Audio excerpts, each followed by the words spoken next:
अभिवादन करतो। या विभागाला ज्यांच्यामुळे ओळख मिळाली आणि आमदार साहेबांचे खंदे समर्थक म्हणून ज्यांची या रायगड जिल्ह्यामध्ये ओळख होते ते कृपया राकेश मामुनकर उपतालुका प्रमुख युवा सेना आणि स्टेजवर यायचंय। ज्यांच्यामुळे या विभागाला आणि आमदार साहेबांचे खंदे समर्थक म्हणून ज्यांची या रायगड जिल्ह्यामध्ये ओळख होती ते कैलासवासी सुरेशजी गणपत कालगुडे यांच्या पवित्र स्मृतीचं अभिवादन करतो।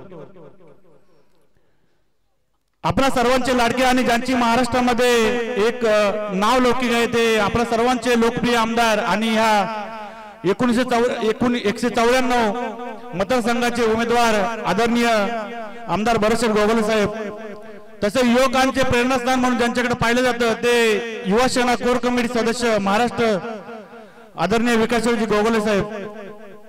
आजच्या या सभेसाठी या विभागातील सर्व पदाधिकारी तसेच सर्व युवा सेना शिवसेनेचे पदाधिकारी शिवसैनिक आपण सर्व उपस्थित आहात त्याबद्दल प्रथमच तुम्हा सर्वांचे आभार व्यक्त करतो।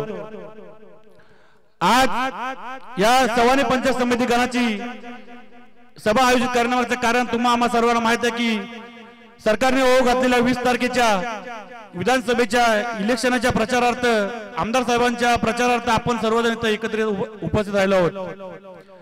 आपले जे उमेदवार आहेत ते तुम्हा आम्हा सर्वांना ज्ञात आहेत। अगदी 10 वर्षाच्या मुलापासून ते 80 वर्षाच्या वृद्धापर्यंत सुद्धा आमदार भरतशेठ गोगोले कोण आहेत याची सर्वांना माहिती आणि कल्पना आहे।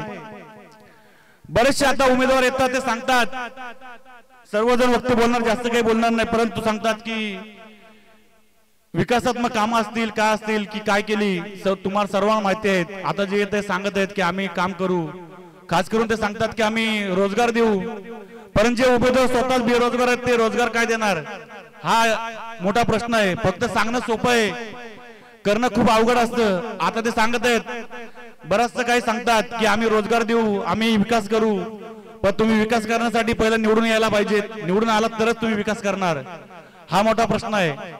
कारण तुम्ही आता मतदारसंघामध्ये फिरत आहात, मतदारसंघातली तुम्हाला गावं माहित नाहीत, तुम्हाला बूथ माहित नाहीत, तर तुम्ही निवडून येणार कसे? आता ते जातात प्रत्येक वाडी वस्तीवर जातात, तिथे कधी माहित नाही, आदिवासींच्या मुलांना सुद्धा उचलून घेतात, फोटो काढतात आणि व्हॉट्सअपला इंस्टाग्रामवर टाकतात। एक दिवसांनी पब्लिसिटी करून कोणी असं नेता किंवा आमदार होत नाही, त्यासाठी खूप काही कष्ट करावे लागतात आणि ते आपले आमदार भरतशेठ गोगोले साहेब जनतेसाठी अहोरात्र प्रयत्न करत आहेत, अहोरात्र मेहनत करत आहेत। अगदी 24 तासातले 18 तास ते जनतेसाठी देत आहेत। त्यांचं कुटुंब पूर्ण जनतेला वाहून घेतले, त्यांचं घर 24 तास उघडं असतं। कोणी त्यांच्याकडे जायचं असेल तर कुठल्या पुढाऱ्याची आवश्यकता लागत नाही, कुठल्याही गावातला सर्वसामान्य व्यक्ती सुद्धा आमदार साहेबांकडे जर गेला तर आमदार साहेबांकडून त्यांचं काम होतं। असा आपला स्वस्त आमदार अगदी महाराष्ट्रात होणार नाही, म्हणून मी जास्त काही सांगणार नाही। सर्वांना माहिती आहे आमदार साहेब काय, कुठे विकास केला काय सर्व माहिती आहे।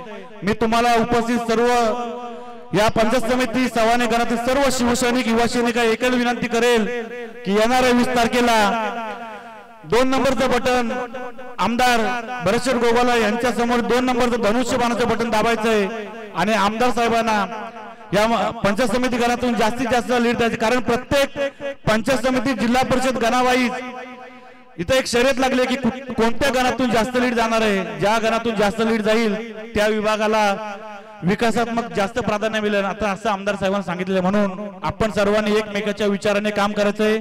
आपण कोणाशी एकमेकाशी हेवे देवे असतील तर आपण आमदार साहेबांसाठी ते सर्व बाजूला ठेवायचे आहेत, कारण आपले काही असतील पण आपण आमदार साहेबांचं काम करतो। म्हणून सर्वांनी येणाऱ्या 20 तारखेला 2 नंबरचं धनुष्यबाणाचं बटन दाबायचं आणि आपल्या लोकप्रिय आमदारांना पुन्हा विधानसभेत पाठवायचं आहे, एवढं मी तुम्हाला सर्वांना आवाहन करतो आणि इथंच थांबतो। जय हिंद, जय महाराष्ट्र, धन्यवाद।